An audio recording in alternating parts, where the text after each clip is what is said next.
ഹരേ കൃഷ്ണ. ജയശ്രീ രാധേ രാധേ. ധനുമാസത്തിലെ തിരുവാതിര വ്രതത്തിനെ കുറിച്ചാണ് പറയുന്നത്. 2026 ജനുവരി 3-ാം തീയതിയാണ് തിരുവാതിര വ്രതം നോക്കേണ്ടത്. ആരൊക്കെ വ്രതം എടുക്കുന്നുണ്ട്? ആർക്കൊക്കെ നമ്മുടെ നാടും നാട്ടിലെ ആഘോഷങ്ങളും മിസ് ചെയ്യുന്നുണ്ട്? വിദേശത്ത് താമസിക്കുന്നവർക്കൊക്കെ ഒരുപാട് പേർക്ക് ഇതൊക്കെ മിസ് ചെയ്യുന്നുണ്ടെന്നറിയാം. അതൊന്നും ആലോചിച്ച് ആരും വിഷമിക്കേണ്ടെന്നേ. കാരണം നമ്മൾ ഏത് നാട്ടിലായിക്കോട്ടെ, എവിടെ ഇരുന്ന് മനസ്സറിഞ്ഞ് വ്രതമെടുത്ത് ഭഗവാന് സമർപ്പിച്ചാലും അതിന് ഉറപ്പായിട്ടും ഫലപ്രാപ്തി ഉണ്ടാവുക തന്നെ ചെയ്യും. ഭഗവാൻ ഉറപ്പായിട്ട് നിങ്ങളെ കേൾക്കുക തന്നെ ചെയ്യും. നമ്മൾ മനസ്സറിഞ്ഞ് പ്രാർത്ഥിച്ചാൽ നമ്മളെ കാണാതിരിക്കാൻ ഭഗവാനാവോ?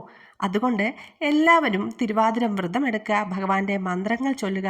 ഇനി വ്രതം എടുക്കാൻ സാധിക്കാത്തവരുണ്ടെങ്കിൽ ശിവ പഞ്ചാക്ഷരി മന്ത്രം ഓം നമ ശിവായ 108 തവണ ചൊല്ലി ഭഗവാന് സമർപ്പിക്കുക. ഇനി എങ്ങനെയാണ് വ്രതം എടുക്കേണ്ടതെന്ന് നമുക്ക് നോക്കാം. മഹാദേവന്റെ ജന്മനക്ഷത്രമാണല്ലോ തിരുവാതിര. ശ്രീ പാർവതി ദേവിയുടെയും മഹാദേവന്റെയും പരിണയം നടന്നത് ധനുമാസത്തിലെ തിരുവാതിര നാളിലാണ്. വ്രത ദിവസങ്ങളിൽ സസ്യാഹാരം മാത്രമേ കഴിക്കാവൂ. മകയിരം നാൾ മുതൽക്കാണ് പൊതുവെ എല്ലാവരും വ്രതം എടുക്കുന്നത്. മകയിരം നാളിൽ വ്രതമെടുക്കുന്നത് മക്കൾക്ക് വേണ്ടിയാണ്.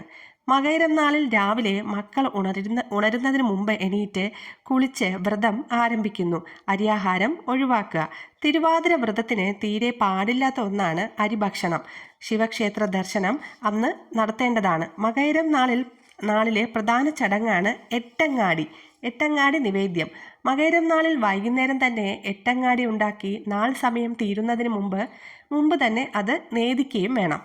ചാണകം മെഴുകിയ തറയിൽ തീ കൂട്ടിയിട്ട് കാച്ചിൽ, ചേമ്പ്, ചേന, കൂർക്ക, ചെറുകിഴങ്ങ്, നനകിഴങ്ങ്, ഏത്തക്കായ, മധുരക്കിഴങ്ങ് ഇവ ചുട്ടെടുത്ത് അരിഞ്ഞ് ഇടുക. എന്നിട്ട് അതിലേക്ക് ശർക്കര പാവ് കാച്ചി ഇതിലേക്ക് ചേർക്കുക. കൂടാതെ നെയ്യ്, തേന്, കരിമ്പ്, പഴം, ഉണങ്ങിയ ചോളം, ഉണങ്ങിയ നാളികേരം ഇവ അരിഞ്ഞ് ചേർക്കുക.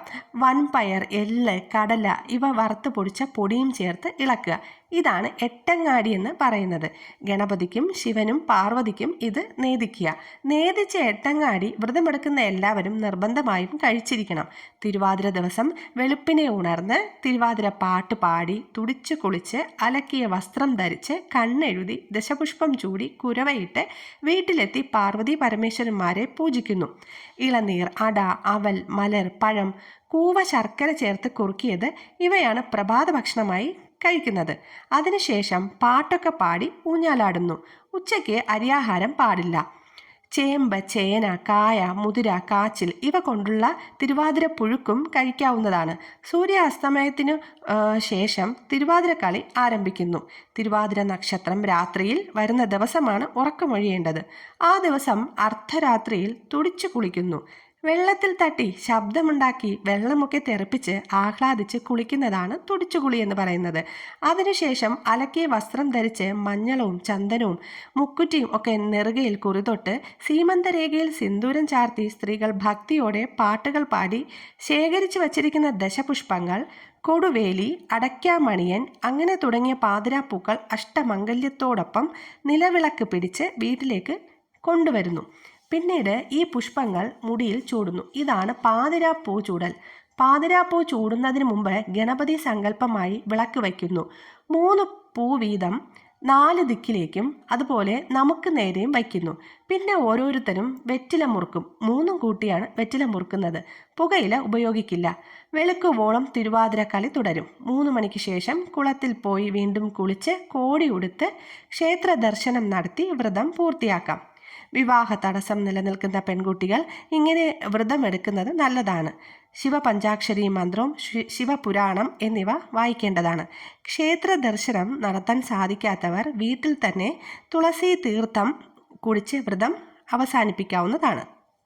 തപസ്സിരുന്ന് ശിവഭഗവാനെ ഭർത്താവായി ലഭിച്ചതിലുള്ള സന്തോഷത്തിൽ പാർവതിദേവി കാട്ടിൽ ഉല്ലസിച്ചും തുടിച്ചു കുളിച്ചും പഴങ്ങൾ ഭക്ഷിച്ചും ഊഞ്ഞാലാടിയും ആ ദിവസം ആഘോഷമാക്കിയതിൻ്റെ പ്രതീകമാണ് തിരുവാതിര വ്രതം. അപ്പോൾ എല്ലാവരും തിരുവാതിര വ്രതം എടുക്കുക, ക്ഷേത്ര ദർശനം നടത്തുക. വ്രതം എടുക്കുന്ന എല്ലാവരെയും ഭഗവാൻ അനുഗ്രഹിക്കട്ടെ. രാധേ രാധേ.